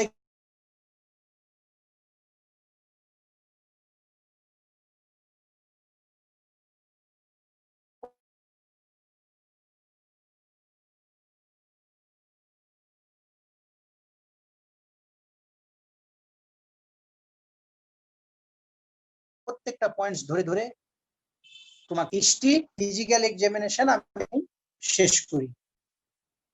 এখন আসো ইনভেস্টিগেশন। একটা প্রলিফেশনের পেশেন্ট যদি তোমার লং কেস পড়ে বা যদি লং প্রশ্ন পড়ে, তাহলে তুমি কিভাবে ইনভেস্টিগেট করবা? How will investigate patient with pleural effusion? তাহলে এরকম যদি কোশ্চেন আসে, তাহলে তোমাকে সিবিসি দিয়ে শুরু করতে হবে। Complete blood count, TC DC. Complete blood count হলে আমি জানি, যদি নিউমোনিয়ার কারণে হয় তাহলে নিউট্রোফিলিক লিউকোসাইটোসিস, টিবির কারণে হলে লিম্ফোসাইটোসিস, যদি তোমার ইয়ে হয় কি বলে ইএসআরটা বেশি হবে টিবি, ম্যালিগন্যান্সি এগুলোতে, তাহলে তোমরা লং কেস হলে বা রিটেনের কোশ্চেন আসলে সিবিসি দিয়ে শুরু করো। তাহলে সিবিসি গেল। তাহলে সিবিসি তোমাকে কিভাবে হেল্প করতেছে দেখো। তাহলে আমি যদি নিউমোনিয়া হয়, টিবি হয়, ম্যালিগন্যান্সি হয়, প্রত্যেকটা পয়েন্টস আমাকে হেল্প করতেছে। সেকেন্ড ইনভেস্টিগেশন আসবে chest X-ray posterior view and lateral decubitus view. এটা ইম্পর্টেন্ট। চেস্ট এক্স আমি ওই দিন বলছি, ওটা নিয়ে আমি আর বলতেছি না, হসপিটালে বলছি। এখানে একটা পয়েন্টস আমি বলি যে প্রলিফিউশন, এটা অনেক সময় জিজ্ঞেস করে যে এটা যে প্রলিফিউশন চেস্ট এক্স পোস্টেরিয়র ভিউ তুমি কিভাবে বুঝবা? ওই দিন বলছি কিনা জানি না, আমি বলি এটা দুইটার উপায়। একটা হলো বলতে হবে যে স্যার আমি ল্যাটারাল ডিকিউবিটাস ভিউ করব, যদি প্রলিফিউশন হয় তাহলে ল্যাটারাল চেস্ট ওয়াল দিয়ে আমি হোমোজেনাস ওপাসিটিটা পাবো। আর একটা হলো আল্ট্রাসোনোগ্রাম। তাহলে পোস্টেরিয়র ভিউ করার পরে যদি স্যারা জিজ্ঞেস করে যে তুমি কিভাবে কনফার্ম হবা যে এটা ফ্লুইড মানে প্রলিফিউশন, আমি স্যার ল্যাটারাল ডিকিউবিটাস ভিউ করব, আল্ট্রাসোনোগ্রাম করব। অনেক সময় আবার জিজ্ঞেস করে যে একদম তুমি নিশ্চিত হবে এটা কিভাবে ফ্লুইড, তখন বলতে হবে স্যার আমি ট্যাপ করবো, অ্যাসপিরেট করবো। তাহলে ফার্স্ট ইনভেস্টিগেশন বলবা সিবিসি, 2 নম্বর হলো চেস্ট এক্স-রে, পিএ ভিউ এবং lateral decubitus view. 3rd number তুমি বলতে পারো আল্ট্রাসোনোগ্রাম। আল্ট্রাসোনোগ্রামে অনেক সময় প্রলিফিউশন, অনেক সময় আমাদের কনফিউশন হয় যে এটা প্রলিফিউশন না মাসলেশন না প্রল থিকেনিং, এগুলো ক্ষেত্রে বা প্রলিফিউশন হলেও এটা কি মাল্টিলোকুলেটেড অথবা সাবপালমোনিক ইফিউশন, এগুলো অনেক সময় আল্ট্রাসোনোগ্রাম করে আমরা ডিফারেন্সিয়েট করি। আর আরেকটা আল্ট্রাসোনোগ্রাম ইম্পর্টেন্ট জিনিস, আমি যে পরবর্তীতে যে আমরা প্লুরাল ফ্লুইড অ্যাসপিরেট করব, এই প্লুরাল ফ্লুইড অ্যাসপিরেশন এই আল্ট্রাসোনোগ্রাম গাইডেন্সে করলে অনেক সময় প্লুরাল ফ্লুইড ব্লাইন্ডলি দিলে ড্রাই ট্যাপ হয়, হয়তো জায়গা মতো হয় না, কিন্তু আল্ট্রাসোনোগ্রাম দিয়ে যদি আমরা জায়গাটা দেখে নিই কোথায় ম্যাক্সিমাম ইয়ে, ওখানে যদি আমরা নিডল দিই তাহলে ব্লাইন্ড প্রসিডিউরের চেয়ে আল্ট্রাসোনোগ্রাম গাইডেড অ্যাসপিরেশনটা ভালো। তাহলে 4 নম্বর ইয়ে হলো যে আমি স্যার কি করব, প্লুরাল ফ্লুইড অ্যাসপিরেট করব এন্ড স্টাডি করব, pleural fluid aspiration and study. এখন এই তোমাদের লেভেলে এই অ্যাসপিরেশন এবং স্টাডি এইটা একদম ডিটেইলস জানতে হবে, এটা আমি বলেই শেষ করব। অ্যাসপিরেশন করার পরে আমি তো বেডসাইড অ্যাসপিরেট করতেছি, বেডসাইড অ্যাসপিরেশন করার পরে আমি ওই প্লুরাল ফ্লুইডের গ্রস অ্যাপিয়ারেন্স দেখে আমি কিন্তু অনেক কিছু অ্যাসেস করতে পারবো। যেমন মনে করো যে প্লুরাল ফ্লুইডটা অ্যাসপিরেট করলাম, এটা যদি ফ্র্যাঙ্ক পাস হয় তাহলে এটা আর কোনো পরীক্ষারই করার দরকার নাই, এটা পাস, এটা কনফার্ম। আর এটার পাসের মানে পুজের কোনো পরীক্ষা করারই দরকার নেই, এটা ফার্স্ট পাস, এটা দেখেই হয়ে গেল ডায়াগনোসিস। তাহলে দেখো ফিজিক্যাল অ্যাপিয়ারেন্স আমি কত ইম্পর্টেন্ট, যে আমি পাস দেখে দেয়। আরেকটা হলো যদি কাইলোথোরাক্স হয়, কাইলোথোরাক্স নাম শুনছো তোমরা, আমি ওটা ভুলে গেছি, ওটা বলি নাই। ইম্পর্টেন্ট ইউনিল্যাটারাল প্রলিফিউশন আরেকটা কারণ কিন্তু কাইলোথোরাক্স, বিশেষ করে ট্রমাতে হয়, ওইটা ট্রমা তো ওই জন্য আমি আর সার্জিক্যাল ইয়ে বেশি হয় ওই জন্য আমি অত বলিনি। কাইলোথোরাক্স একটা ইম্পর্টেন্ট তোমার প্রলিফিউশনের কারণ। তাহলে আমি যদি ইম্পাইমা পাস দেখি, কাইলোথোরাক্স, আরেকটা হলো হিমোরেজিক প্রলিফিউশন। হিমোরেজিক প্রলিফিউশন ইম্পর্টেন্ট কারণ হলো ম্যালিগন্যান্সি আর পালমোনারি ইনফেকশন। তাহলে আমি যদি হিমোরেজিক প্রলিফিউশন পাই তাহলে দেখো পালমোনারি ইনফেকশন আর ম্যালিগন্যান্সি আমি ধরেই নিতে পারি। তারপরে হলো অনেক সময় টিউবারকুলোসিসে স্ট্র কালার ফ্লুইড হয়, স্ট্র কালার, আমরা জিজ্ঞেস করি রোগীদের বোঝানোর জন্য, ওই যে পানি বের করলে অনেক সময় ওই যে আমরা বলি যে বোঝানোর জন্য সর্ষের তেলের মতো যে পানি ওরকম ছিল কিনা, হয়তো আমি দেখি নাই, রোগীরা এটা মনে রাখে যে স্যার একদম ওরকম ছিল, তাহলে স্ট্র কালার ফ্লুইড কিনা। তাহলে আমরা এগুলো ফিজিক্যাল অ্যাপিয়ারেন্স দিয়েও অনেক সময় আমরা ডায়াগনোসিস রিচ করতে পারি। তাহলে এগুলো হলো ফিজিক্যাল অ্যাপিয়ারেন্স। 2 নম্বর হলো বায়োকেমিক্যাল। বায়োকেমিক্যাল আমি অলরেডি বলছি, বায়োকেমিক্যালে 4টে জিনিস দেখা হবে। একটা হলো যে প্রোটিন আর এলডিএইচ, আমি বলছি তোমাদের যদি এক্সুডেটিভ হয় তাহলে প্রোটিন আর এলডিএইচ বাড়বে। এগুলো ইন্ডিকেট করে ভাস্কুলার পারমেবিলিটি। একটা যদি প্রোটিন আর এলডিএইচ যদি প্লুরাল ফ্লুইডে বাড়ে তাহলে এটা ইন্ডিকেট করে vascular permeability, that means it indicates exudative pleural effusion. তাহলে আমি তোমাদের তখন বলে ফেলছি যে এক্সুডেটিভ কখন বলবো, যে প্রোটিন বাড়বে এলডিএইচ বাড়বে। তাহলে এটা হলো বায়োকেমিক্যালের মধ্যে আমি একটা প্রোটিন দেখবো, এলডিএইচ দেখবো। থার্ড আমরা দেখবো গ্লুকোজ দেখবো, গ্লুকোজ এটা ইম্পর্টেন্ট, এটা একটু বলে নিই। তোমরা জানো যে গ্লুকোজ হচ্ছে এটা ইম্পাইমা থোরাসিস বা পাশের দিকে টার্ন হচ্ছে, ওই জন্য আমরা টিউব দিব কি দিব না এই ফ্যাক্টর গুলো ডিপেন্ড করে গ্লুকোজ আর পিএইচ এর উপর। তাহলে বায়োকেমিক্যালিকে আমরা কি দেখবো, প্রোটিন দেখবো, এলডিএইচ দেখবো, গ্লুকোজ দেখবো আর পিএইচ দেখবো। তোমাদের লেভেলে পিএইচ না দিয়ে বললে হবে, তোমরা বলবা তিনটা, স্যার প্রোটিন দেখবো, এলডিএইচ দেখবো আর হলো গ্লুকোজ দেখবো। তাহলে কি হবে, এক্সুডেটিভ হলে প্রোটিন বাড়বে, এলডিএইচ বাড়বে, আর যদি ইনফেক্টিভ হয় প্যারানিউমোনিক এগুলো হলো গ্লুকোজ কমবে, পিএইচ কমবে। তাহলে আমার মনে হয় বায়োকেমিক্যাল এইটুকু এনাফ। আর তুমি এক্সুডেটিভ ট্রান্সুডেটিভ আমি আগেই বলে দিচ্ছি তোমাদের, প্রোটিন দিয়ে কিভাবে, এলডিএইচ দিয়ে কিভাবে ডিফারেন্সিয়েট করে। 2 নম্বর হলো সাইটোলজিক্যাল। সাইটোলজিক্যাল আমরা কি দেখি, টোটাল কাউন্ট দেখবো, ডিফারেন্সিয়াল কাউন্ট দেখবো। টোটাল কাউন্ট ডিফারেন্সিয়াল কাউন্ট দিয়ে ওই যে ব্লাডের মতোই অনেকটা, যদি নিউট্রোফিল থাকে তাহলে আমরা ব্যাকটেরিয়াল কারণ চিন্তা করবো, নিউট্রোফিলিক। যদি লিম্ফোসাইট থাকে তাহলে আমরা লিম্ফোসাইট থাকলে টিউবারকুলার এগুলো চিন্তা করবো। অনেক সময় ইওসিনোফিল, পালমোনারি ইনফেকশন ওগুলাতে ইওসিনোফিলিয়া থাকে। তাহলে আমরা সাইটোলজির মধ্যে টোটাল কাউন্ট ডিফারেন্সিয়াল কাউন্ট দিয়ে এইভাবে আমরা কজটা খোঁজার চেষ্টা করব। এই সাইটোলজির মধ্যে আরেকটা আমরা ইম্পর্টেন্ট যেটা দেখবো, সাইটোলজিক্যাল হলো malignant, cytology for malignant cell. ওই যে আমি বলছি যে ইম্পর্টেন্ট একটা কারণ হলো ব্রঙ্কিয়াল কার্সিনোমা, যে আমরা সাইটোলজিক্যাল মধ্যে ম্যালিগন্যান্ট সেলটা আমরা দেখব। এখন তোমাদের ব্রঙ্কিয়াল কার্সিনোমার 4টে টাইপ, হিস্টোলজিক্যাল টাইপ আছে জানো। এর মধ্যে হলো এই সাইটোলজি সবচেয়ে কমন হয় অ্যাডেনোকার্সিনোমা টাইপ অফ। ব্রঙ্কিয়াল কার্সিনোমাতে যদি প্রলিফেশন হয় এই অ্যাডেনোকার্সিনোমার চান্স খুব বেশি, মানে ইয়েতে তোমাদের এটা দরকার নাই, তোমরা তাহলে বলবা যে আমরা সাইটোলজি স্যার ম্যালিগন্যান্ট সেল দেখব, ফ্লুইডে ম্যালিগন্যান্ট সেল দেখব। তাহলে আমার মনে হয় প্রথমে ফিজিক্যাল অ্যাপিয়ারেন্স দেখলাম, বায়োকেমিক্যাল টেস্ট করলাম, তারপরে সাইটোলজির মধ্যে টোটাল কাউন্ট দেখলাম, ডিফারেন্সিয়াল কাউন্ট দেখলাম। ডিফারেন্সিয়াল কাউন্ট দিয়ে কিভাবে হেল্প হলো, নিউট্রোফিল থাকলে স্যার ব্যাকটেরিয়াল কজ, লিম্ফোসাইট থাকলে টিউবারকুলার, ইওসিনোফিল থাকলে পালমোনারি ইনফেকশন। আর অনেক সময় আরবিসি যদি বেশি থাকে, আরবিসি ব্লাড, এটা 2টা জিনিস ইন্ডিকেট করে। একটা হলো যে কোনো কারণে ব্লাড আসছে, মানে আরবিসি যদি বেশি হয় তাহলে ব্লাড, একটা হলো হিমোরেজিক প্লুরাল এফিউশন হইতে পারে, হিমোরেজিক প্লুরাল এফিউশন। আর একটা হলো হিমোথোরাক্স। এই দুটো কিন্তু পার্থক্য আছে, একটু বলে নি তোমাদের। হিমোথোরাক্স মানে একদম পিওর ব্লাড, ট্রমা হয়ে সরাসরি রোডটাপেক অ্যাক্সিডেন্ট হয়ে সরাসরি ব্লাডটাই ইয়েতে চলে আসছে তোমার প্লুরাল স্পেসে, এটা হলো হিমোথোরাক্স। আর হিমোরেজিক প্লুরাল এফিউশন হলো যেটা কিন্তু ব্লাড মিক্সড উইথ ফ্লুইড।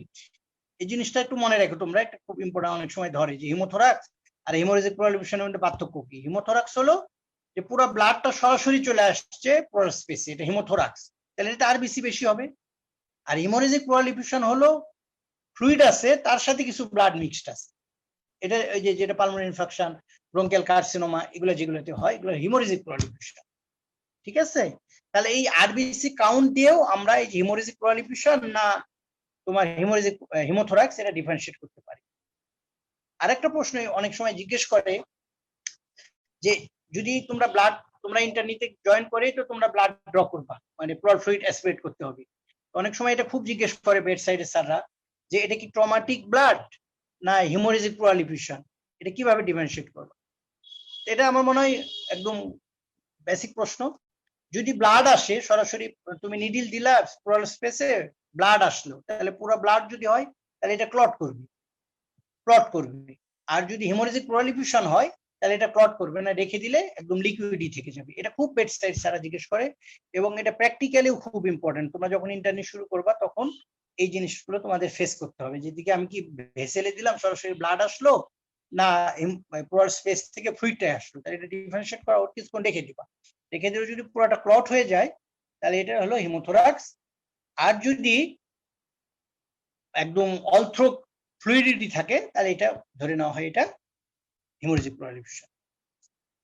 এরপরেও এই যে এতগুলো ইনভেস্টিগেশন বললাম, ব্লাড করলাম, x ray, ECG, pleural fluid study, এটাতে প্রায় 70 to 80% ডায়াগনোসিস কিন্তু হয়ে যায় প্লুরাল এফিউশনে, এইটুকুই। বাকি 20 to 30% এর পরেও ডায়াগনোসিস করা যায় না। সেই ক্ষেত্রে আমার মনে হয় তোমাদের হলো এই পর্যন্তই এনাফ তোমাদের এমবিবিএস লেভেলে। তারপরেও যদি ওই যে তোমরা বললাম যে যারা একটু ভালো করতে চাও বা যারা জানতে চাও বা কেউ পোস্ট গ্রাজুয়েশনেও যদি একটু জানতে চায়, এর পরের স্টেপ আসে প্লুরাল বায়োপসি। প্লুরাল বায়োপসি একটু মনে রাখো, প্লুরাল বায়োপসি। তাহলে এই এত কিছু pleural fluid study, x ray, ultrasonogram, CBC করার পরেও ডায়াগনোসিস হলো না, নেক্সট স্টেপে আসবে প্লুরাল বায়োপসি। তাহলে তোমরা মনে রাখো যে প্লুরাল বায়োপসি আমরা করি তিন ভাবে। প্লুরাল বায়োপসি করা যায়, একটা হলো blind pleural biopsy, blind. Abrams নিডলটার নাম অনেক সময় তোমাদের অস্পিটো দিয়ে দিতে পারে, কিন্তু অস্পিটো দিতে পারে, আবার জিজ্ঞেস করতে পারে স্যাররা যে প্লুরাল ফ্লুইড, জাকির স্যার মাঝে মাঝে তো খুবই জিজ্ঞেস করতো, এই যে বগুড়ায় যে জাকির স্যার আছে খুবই জিজ্ঞেস করে যে নিডলটার নাম কি, কি দিয়ে বায়োপসি করা হয়। তাহলে নিডলটার নাম ছিল আব্রাহামস না, অনেক সময় আব্রাহামস বলে, আব্রাহামস প্লুরাল বায়োপসি নিডল। এদেরকে ব্লান্ড বায়োপসি করা হয়, এটা একটা। 2 নম্বর হলো বায়োপসি করা যায় আল্ট্রাসোনোগ্রাম বা সিটি গাইডেড বায়োপসি করা যায়। টু কাট নিডল, আল্ট্রাসোনোগ্রাম বা সিটি গাইডেড বায়োপসি করা যায়। তাহলে আমি প্রথমে ব্লাইন্ড বায়োপসি করব উইথ আব্রাহামস নিডল, তাতেও যদি না হয় তাহলে আমরা আল্ট্রাসোনোগ্রাম বা সিটি গাইডেড বায়োপসি করতে পারি। এর পরেও ডায়াগনোসিস হলো না, এই ব্লান্ড বায়োপসি করলাম, আল্ট্রাসোনোগ্রাম, সিটি গাইডেড হয়, আমরা খুবই পাই। প্লুরাল এফিউশন নিয়ে মাঝে মাঝে এমন অবস্থা, যেহেতু আমি বায়োপসি ইয়াতে করতাম, ব্লাইন্ড বায়োপসি আমরা বক্ষব্যাধি থাকতে করছি, কিন্তু এখানে এসে আমার নিডিলও আছে, কিন্তু আসলে ওই রিক্স নিউমোথোরাক্স ডেভেলপ করতে পারে। এখন ওই একটা দুইটা নিউমোথোরাক্স হয়ে গেলে পুরো প্র্যাকটিসই গেল, যে ডাক্তার পানি বের করতে যায়, রোগী বাতাস দিয়ে ফেলছে, টিউব দেওয়ার লোক ওরকম নাই, ওই জন্য রিক্স নিয়ে এখানে আর করি না। তাহলে আমরা ব্লাইন্ড বায়োপসি করতে পারি, plural biopsy, ultrasound, city guided করতে পারি। তারপরেও যদি না হয়, রিসেন্ট অ্যাডভান্সমেন্ট আসছে, সেটা হলো তোমার থোরাকোস্কোপি করা যায়, থোরাকোস্কোপিক বায়োপসি। এটা একটু জেনে রাখো, থোরাকোস্কোপিক বায়োপসি হলো মেডিকেল থোরাকোস্কোপিকে বলা হয় প্লুরোস্কোপি। প্লুরোস্কোপি কিছুই না, প্লুরাল স্পেসে ওই ব্রঙ্কোস্কোপি বা এন্ডোস্কোপির মেশিনের মতো একটা নিডল ঢুকাই দিয়ে পুরো প্লুরাল স্পেসটা আমি দেখে যেখানে লেশন আছে ওখান থেকে বায়োপসি করে নিয়ে আসবো। এটাকে মেডিকেল প্লুরোস্কোপি বলে, এটাকে মেডিকেল থোরাকোস্কোপি। এর আরেকটা নাম হলো প্লুরোস্কোপি, আরেকটা হলো ভ্যাটস বলে, ভিডিও অ্যাসিস্টেড থোরাসিক সার্জারি। এটা থোরাসিক সার্জনটা করে, জিয়ে দিয়ে করতে হয়, পুরো অজ্ঞান করে প্লুরাল স্পেসে ওই ইয়েটা দিয়ে, ভ্যাটস মেশিনটা দিয়ে একদম কোথায় কিভাবে আসে। এটা খালি প্লুরাল স্পেস থেকে বায়োপসি না, এটা পুরো মিডিয়া স্টেনাম থেকে শুরু করে পুরো হোল লাংস থেকেও বায়োপসি করা যায়। তাহলে এখানে তোমরা নিউয়ার অ্যাডভান্সমেন্ট একটা মেশিনেরই নাম জানলা, সেটা হলো প্লুরোস্কোপি, মেডিকেল থোরাকোস্কোপি। এর আরেকটা নাম হলো প্লুরোস্কোপি, আর একটা হলো ভ্যাটস। তাহলে আমার মনে হয় তোমাদের লেভেলে ওই প্লুরাল বায়োপসি পর্যন্তই এনাফ। আর যারা একটু ভালো করতে পারবে, অনার্স মার্ক বা ভালো পাবা পেতে চাও, তাদের এই বায়োপসি পর্যন্ত আসতে পারে। এই টাইমটা শেষ নাকি? স্যার না স্যার, আপনার ইচ্ছা, আপনার উপর ডিপেন্ড করেছে, আপনি যতক্ষণ বুঝতে ইচ্ছা স্যার। আচ্ছা, তাহলে আমি আর 5-10 মিনিটের মধ্যে চেষ্টা করে আমি শেষ করে দেব। তাহলে এখন দেখো, এইটুক হলো প্লুরাল ফ্লুইডের এই যে টেস্টের। খালি আমি কিন্তু প্লুরাল স্পেসটারই ইনভেস্টিগেট করলাম, প্লুরাল ফ্লুইড এবং স্পেস পর্যন্ত। এখন অ্যাডিশনাল আদার্স কি ইনভেস্টিগেশন আসতে পারে? দেখো, যে যদি ব্রঙ্কেল, তুমি লিম্ফোমা যদি চিন্তা করো, লিম্ফোমা, তাহলে এই যে লিম্ফ নোড থাকবে না, লিম্ফ নোড পেরিফেরাল লিজেনারাস লিম্ফোডেনজাইটিস পাবা, তাহলে তুমি সেই লিম্ফ নোড এফএনএসি বায়োপসি করতে পারো। তাহলে এগুলা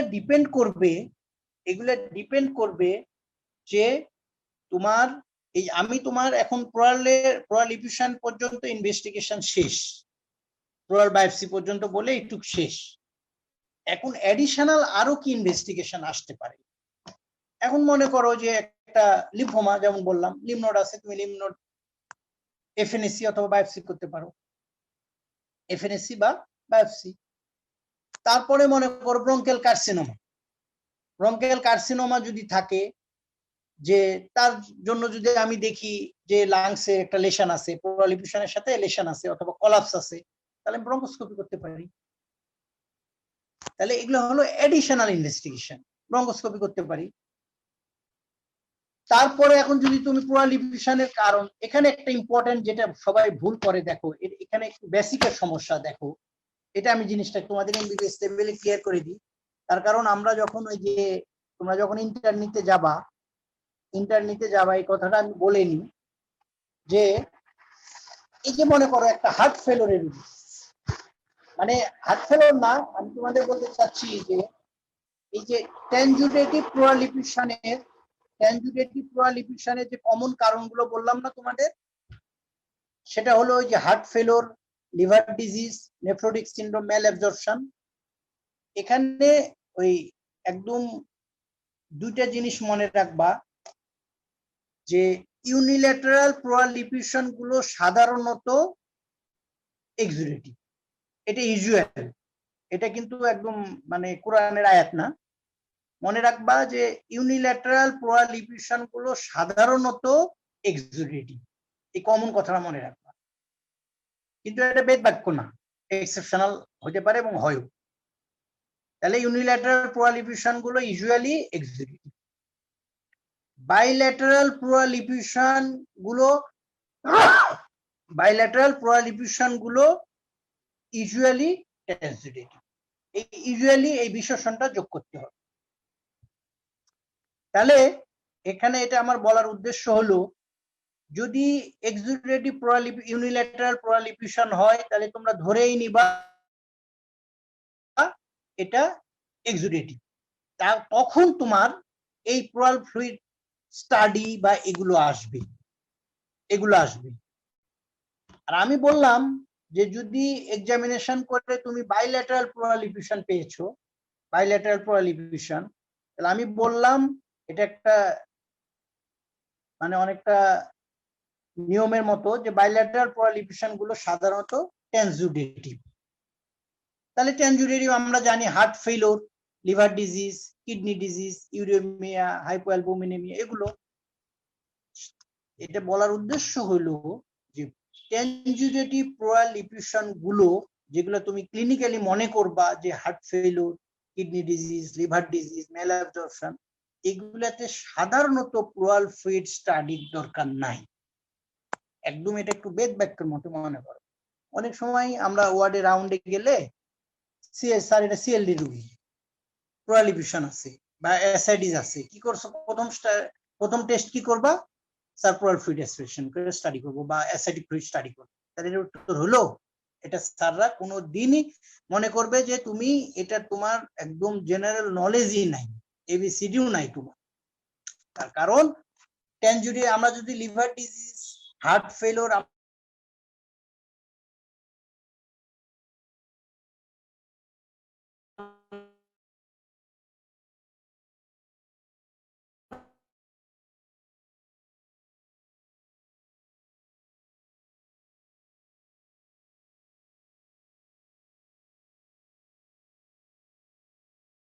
চিন্তা করবে এটা ট্রান্সুডেটিভ প্রলিফেশন হবে। তুমি যেই কারণে হইছে যদি এটা রিঅবজর্ভ হয়ে যাবে, এই ক্ষেত্রে প্লাল ফ্লুইড অ্যাসপিরেশন এবং স্টাডির দরকার নাই। তাহলে তোমার এখানে আমার বলার উদ্দেশ্য হলো এইটাই, যেখানে তুমি ট্রান্সুডেটিভ কারণ মানে কজ অফ প্রলিফেশন চিন্তা করবা, সেখানে প্লাল ফ্লুইড স্টাডি ইনিশিয়ালি বলা যাবে না। সেই ক্ষেত্রে ইনভেস্টিগেশন তোমার হার্ট ফেলিওর হলে ওই যে এক্সরে, ইসিজি, ইকো এগুলো আসবে। লিভার ডিজিজ চিন্তা করলে তোমার serum albumin, AG ratio, bilirubin, SGPT এগুলো আসবে। নেফ্রোটিক সিনড্রোম চিন্তা করলে তোমার ওই যে albumin, urinary protein, 24 hours urinary protein, cholesterol এগুলো আসবে। তাহলে তোমার দেখো পুরো ট্র্যাকটি চেঞ্জ হয়ে গেল। তাহলে তোমার প্রলিফিউশন কেস পড়ছে মানেই যে প্লুরাল ফ্লুইড স্টাডি করতে হবে, নট নেসেসারি। তাহলে তোমার যদি প্রলিফিউশন এক্সুডেটিভ চিন্তা করো, তাহলে তোমার মাথায় থাকবে যে স্যারদেরকে আমি প্রলিফিউশনে নিয়ে যাব, যে ইনভেস্টিগেশনের প্রলিফিউশনে। আর যদি আমি প্রলিফিউশনটা মনে করি বাইল্যাটারাল বা ট্রানজিটিভ কারণ, হিস্ট্রি সেখানে মনে হলো যে হার্ট ফেলোর কারণে মনে হচ্ছে, তাহলে তুমি এই প্লুরাল ফ্লুইড স্টাডিতে তোমাকে যাওয়াই লাগবে না। যদি মনে হয় যে এটা নেফ্রোটিক সিনড্রোম, যদি মনে হয় এটা সিএলডি, যদি মনে হয় এটা হাইপোথাইরয়েডিজম ট্রানজিটিভ কারণ, সেই ক্ষেত্রে প্লুরাল ফ্লুইড স্টাডিতে তোমার যাওয়ারই দরকার নেই, তাহলে তুমি ওই দিকে চলে যাবা।